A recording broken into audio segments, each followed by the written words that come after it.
နေ့တော့ငါလေးသွားရမယ်လက်ပလာနဲ့သာသွားရမယ်ရွှေငွေကုန်းဘကတနန်ဘာတခုမှမလိုက်လား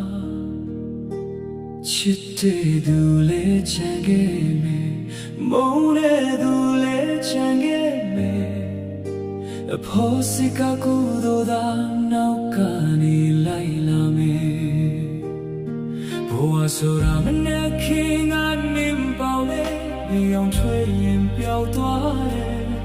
အသက်ဆိုတာလေးရှိုင်းစားမေးနေပြီချေ